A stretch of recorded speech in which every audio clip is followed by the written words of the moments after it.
धर्म कोई जाति मजहब नहीं होता है। धर्म क्या होता है? जब हम अच्छे कर्मों के द्वारा ईश्वर की ओर जाने की कोशिश करते हैं तो वो सनातन धर्म हुआ। धर्म को जब हम पाने के लिए कोई क्रिया करते हैं, कैसे हम ईश्वर को प्राप्त कर सकते हैं, यही गीता का मूल तत्व है। और जब हम सनातन धर्म द्वारा अपने अंदर की दैवी और आसुरी दोनों शक्तियों का नाश करते हैं, सिर्फ आसुरी का नहीं।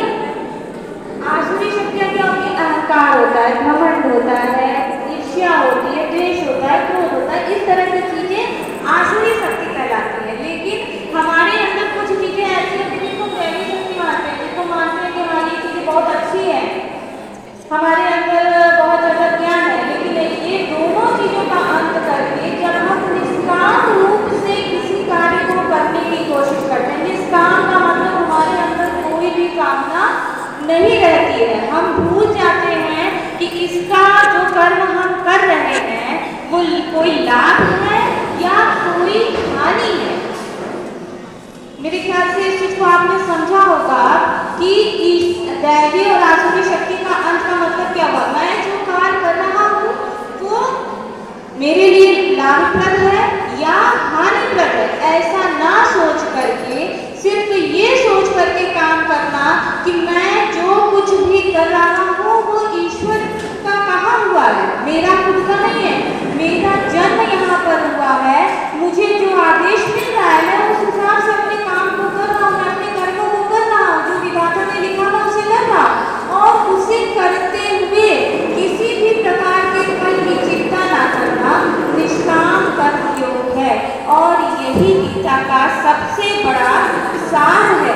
और जब व्यक्ति इस सत्य को जान जाता है कि जो है मैं निष्काम करूँगा, लेकिन ये करना भी तो बहुत मुश्किल है। संसार में आप आए हैं, माया है, मोह है, लालच है, किसी से आपको बहुत ज्यादा लगाव है, इनको खत्म करके कैसे इस निष्काम कर्म योग किया जाए?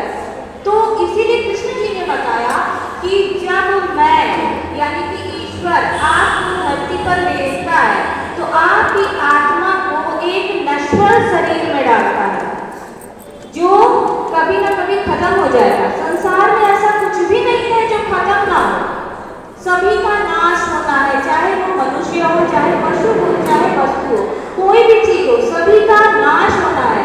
अतः मैं जब आपको किसी नश्वर चीज में डालकर भेजता हूँ तो ये सोच कर भेजता हूँ कि आप अपना कर्म करेंगे और इस नश्वर चीज की चिंता नहीं करेंगे।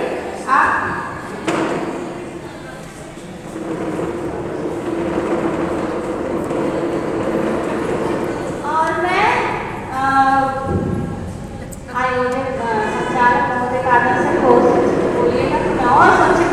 कोशिश करती है।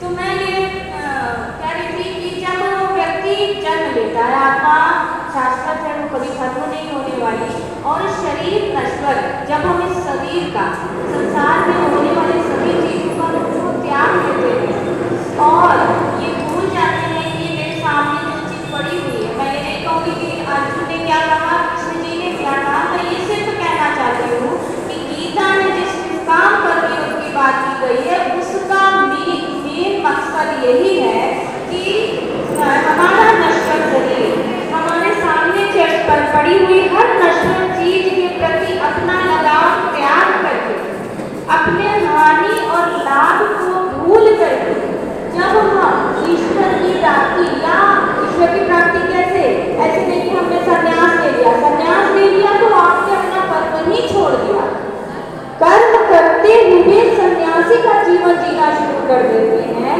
तो वही हमारा निष्काम कर्म है।